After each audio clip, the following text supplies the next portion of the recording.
इस हफ्ते हुआ है बहुत कुछ राजनीति की दुनिया में। वक्त की कमी के चलते अगर नहीं जान पाए कि देश विदेश में क्या कुछ घट गया, आइए आपको बताते हैं इस हफ्ते का पॉलिटिकल रिकैप। मैं मानसी हूं आपके साथ ऑन एबीपी लाइव पॉडकास्ट।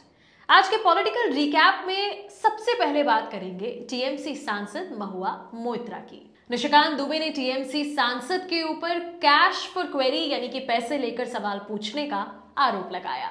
वैसे ये मामला पहले सुप्रीम कोर्ट के वकील अनंत देहद्राई ने सीबीआई के सामने रखा। देहद्राई और महुआ मोइत्रा के बीच पहले भी विवाद हुआ है। पहले महुआ ने इनके खिलाफ आरोप लगाए हैं, जिसके बाद अनंत देहद्राई ने सीबीआई के सामने ये शिकायत की और मामले ने तूल पकड़ ली। तब जब बीजेपी के निशिकांत दुबे ने लोकसभा स्पीकर ओम बिरला से जांच की मांग की। लोकसभा एथिक्स कमेटी के सामने देहद्राई और निशिकांत दुबे ने अपना अपना पक्ष रखा, एविडेंसेस सबूत सामने रख दिए हैं और अब आने वाली 31 अक्टूबर यानी कि 31 अक्टूबर को महुआ मोइत्रा को अपना पक्ष रखने के लिए मौका दिया जा रहा है, उन्हें बुलाया गया है। वैसे ऐसा ही मामला 2005 में हुआ था, जब एक स्ट्रिंग ऑपरेशन में करीब 11 सांसद संसद में सवाल पूछने के बदले पैसे लेते पकड़े गए थे। उन सभी को उस कार्यकाल के लिए संसद से निलंबित कर दिया गया था। ऐसा ही इस केस में हो सकता है अगर महुआ मोइत्रा पर ये आरोप सिद्ध हो जाते हैं तो। हालांकि निशिकांत दुबे ने कहा है कि सजा ऐसी होनी चाहिए जो मिसाल बन जाए। चलिए बढ़ते हैं अगली पॉलिटिकल अपडेट की ओर। राहुल गांधी और सत्यपाल मलिक का इंटरव्यू, जिसमें सत्यपाल मलिक ने कहा कि मैं लिख कर देता हूं, अब मोदी सरकार नहीं आएगी। कांग्रेस नेता राहुल गांधी ने पूर्व राज्यपाल सत्यपाल मलिक का इंटरव्यू किया है। इसमें उन्होंने किसान आंदोलन, पुलवामा हमले और अडानी समेत कई मुद्दों पर बातचीत की और केंद्र सरकार को निशाने पर लिया। इस बातचीत को राहुल गांधी ने सोशल मीडिया प्लेटफॉर्म पर शेयर करते हुए लिखा, क्या यह संवाद ईडी सीबीआई की भागदौड़ बढ़ा देगा? राहुल गांधी से बातचीत के दौरान सत्यपाल मलिक ने मणिपुर हिंसा का जिक्र करते हुए कहा, नॉर्थ ईस्ट स्थिर था, लेकिन इन्होंने यानी कि केंद्र और राज्य सरकार ने अशांत कर दिया।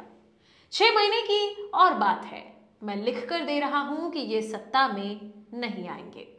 राहुल गांधी ने पूछा कि जब आप यानी कि सत्यपाल मलिक जम्मू कश्मीर में थे तो काफी पेचीदा समय था, इस पर आपकी क्या राय है?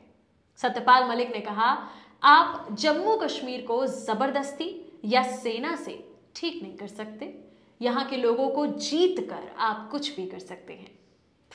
समस्या का समाधान करने के लिए पहले तो राज्य का दर्जा वापस देना चाहिए। उन्होंने आगे दावा किया कि जम्मू कश्मीर को केंद्र शासित प्रदेश का दर्जा केंद्र सरकार ने शायद इस कारण दिया क्योंकि इनको लगता था कि पुलिस विद्रोह कर देगी, लेकिन पुलिस तो सरकार के प्रति वफादार रही है।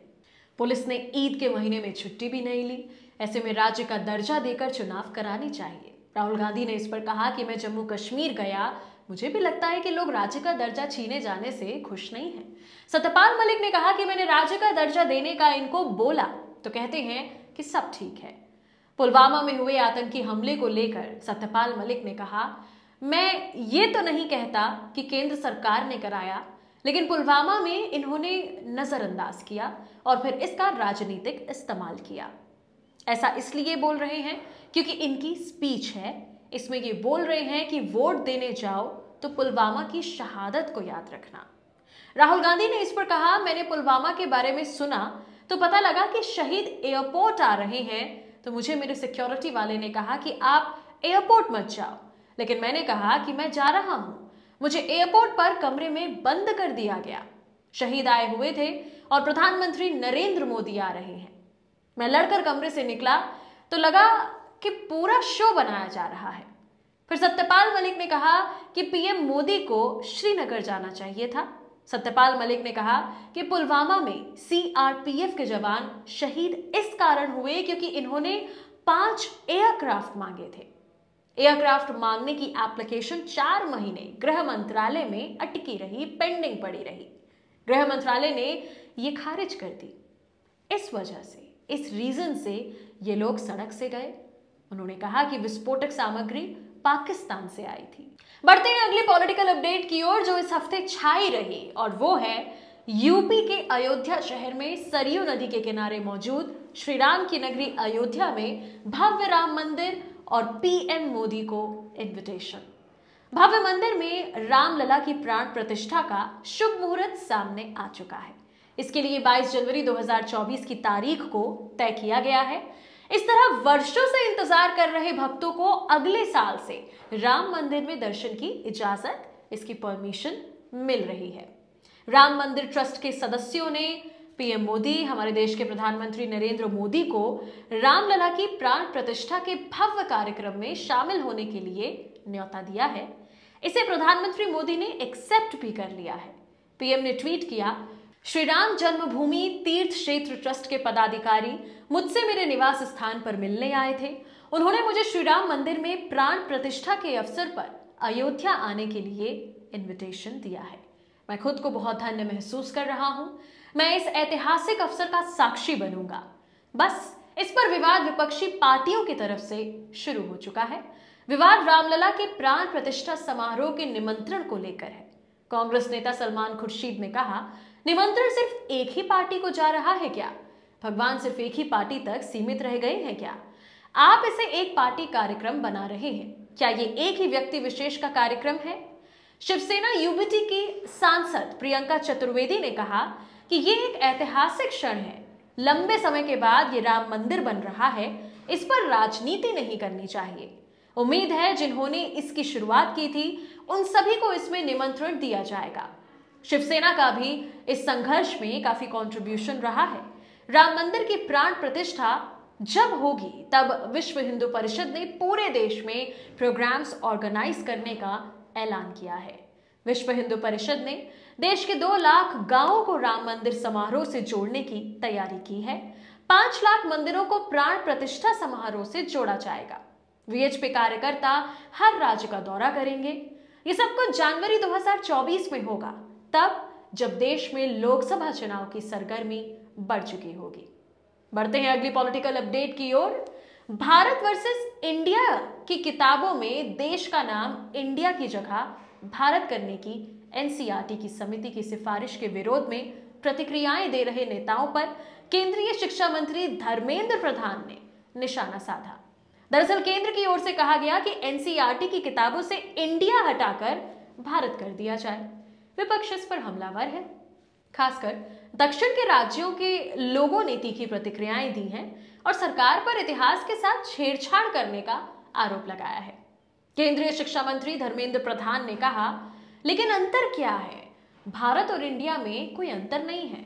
भारत इस देश का नाम है। औपनिवेशिक काल के दौरान अंग्रेजी बोलने वालों ने देश को इंडिया नाम दिया। उन्होंने कहा, हमारे संविधान ने भारत और इंडिया दोनों को महत्व दिया है। मंत्री धर्मेंद्र प्रधान ने कहा, भारत एक भारतीय नाम है। सभ्यता की शुरुआत से ही ये मूल नाम है। हालांकि इन दिनों कुछ हताश लोगों के दिमाग में इसे लेकर विवाद पैदा करने की होड़ चल रही है। बता दें कि इस मुद्दे पर कांग्रेस नेता केसी वेणुगोपाल, अंबिका सोनी, राष्ट्रीय जनता दल के सांसद मनोज झा, आम आदमी पार्टी की प्रवक्ता प्रियंका कक्कड़, द्रुमक के प्रवक्ता सरवन अन्नादुरई, कर्नाटक के उप मुख्यमंत्री डीके शिव कुमार, तृणमूल कांग्रेस के प्रवक्ता और सांसद शांतनु सेन और माकपा की वेस्ट बंगाल इकाई के सचिव मोहम्मद सलीम ने बीजेपी को घेरा है। कई नेताओं ने कहा कि बीजेपी इतिहास बदलना चाहती है और इसलिए ऐसे कदम उठा रही है क्योंकि उसे इंडिया गठबंधन से हार का भय है। चलिए बढ़ते हैं अगली पॉलिटिकल अपडेट की ओर। राजस्थान से है ये खबर कि राजस्थान में ईडी ने गुरुवार यानी 26 अक्टूबर को मुख्यमंत्री अशोक गहलोत के कई करीबियों के यहां छापेमारी की। इनमें राजस्थान कांग्रेस के अध्यक्ष गोविंद सिंह डोटासरा और निर्दलीय विधायक ओम प्रकाश हुड्डा शामिल हैं। साथ ही ईडी ने सीएम गहलोत के बेटे वैभव गहलोत को समन जारी किया। ईडी की कार्रवाई को लेकर सीएम गहलोत और कांग्रेस ने बीजेपी पर केंद्रीय एजेंसियों का दुरुपयोग करने का आरोप लगाया है। कांग्रेस का कहना है कि बीजेपी ने हार के डर से केंद्रीय एजेंसियों को सक्रिय कर दिया है। वहीं बीजेपी का कहना है कि भ्रष्टाचार की जांच से डर क्यों है। दरअसल दिसंबर 2018 में अशोक गहलोत के सत्ता में आने के बाद से उनके 5 करीबियों पर ईडी या फिर आईटी की ओर कार्रवाई की जा रही है। ईडी ने वैभव गहलोत को पूछताछ के लिए समन भेजा है। ईडी ने उन्हें विदेशी मुद्रा उल्लंघन के तहत समन जारी किया है। जुलाई 2020 में वैभव गहलोत जांच के दायरे में आए, जब आईटी ने मयंक शर्मा एंटरप्राइजेस और ओम कोठारी ग्रुप के 9 ऑफिस की तलाशी ली। एनएसई मार्च 2011 में वैभव की company sunlight car rentals private limited में आधे शेयर हासिल कर 31 मार्च 2016 तक इसके शेयर धारक बने रहे। एनएसई जयपुर में कई लग्जरी होटल चलाता है। Mayank Sharma Triton hotels and resorts private limited के प्रमोटर भी हैं, जिस पर ईडी ने भी छापा मारा था। यहां वैभव गहलोत कथित तौर पर एक बार कार्यरत थे। साल 2024 में होने वाले आम चुनावों से पहले सभी विपक्षी दल एक साथ आए और उन्होंने तय किया कि वो एनडीए यानी बीजेपी का विजय रथ रोकेंगे। जेडीयू ने मध्य प्रदेश विधानसभा चुनाव के लिए उम्मीदवारों की पहली लिस्ट जारी कर दी है। पहली लिस्ट में जेडीयू के 5 उम्मीदवारों का नाम है। जेडीयू ने जिन 5 उम्मीदवारों की घोषणा की है, इनमें पिछोर विधानसभा सीट से चंद्रपाल यादव, राजनगर से रामकुंवर रैकवार, विजय राघवगढ़ सीट से शिवनारायण सोनी, धांधला से विधानसभा सीट से तोल सिंह भूरिया और पेटलावद रामेश्वर सिंघार को उम्मीदवार बनाया है। उधर एमपी में समाजवादी पार्टी ने अपने 22 उम्मीदवारों के नाम का ऐलान किया था। इससे कांग्रेस बिफर गई और कहा कि अगर सपा इतनी सीटों पर चुनाव लड़ेगी तो सीधे सीधे बीजेपी को इससे फायदा होगा। जबकि बात राजनीतिक गलियारों में फैली तो अखिलेश यादव ने कहा कि अगर हमें पता होता कि विधानसभा स्तर पर गठबंधन नहीं है, ना तो हम मीटिंग में जाते और ना ही कांग्रेस नेताओं के फोन उठाते। कांग्रेस की इस तल्खी को लेकर अखिलेश ने कहा था कि रात 1 बजे तक कांग्रेस नेताओं ने सपा नेताओं को बैठा कर रखा और बातचीत की, आश्वासन दिया कि कांग्रेस सपा के लिए 6 सीटों पर विचार करेगी। लेकिन जब लिस्ट आई तो उसमें सपा के एक भी उम्मीदवार को जगह नहीं दी गई। वहीं छत्तीसगढ़ में अरविंद केजरीवाल के नेतृत्व वाले इस दल ने अब तक 45 सीटों पर अपने उम्मीदवार उतार लिए हैं। यहां कांग्रेस ने सभी 90 सीटों पर अपने उम्मीदवार उतार लिए हैं। यानी अभी तक की सिचुएशन को, अभी तक की स्थिति को अगर देखें तो आम आदमी पार्टी 50% सीटों पर कांग्रेस से 2-2 हाथ कर रही है, जबकि गठबंधन धर्म के अनुसार दोनों दलों को आपस में समझौता समर्थन करते हुए अपने उम्मीदवार उतारने थे। अब सिचुएशन ये है कि गठबंधन के नाम पर दोनों पार्टियां एक साथ भी हैं और चुनाव लड़ने के तौर पर अलग अलग भी हैं। आज के पॉलिटिकल अपडेट में इतना ही। मिलेंगे अगले हफ्ते राजनीति से जुड़ी नई खबरों के साथ, only on ABP live podcast.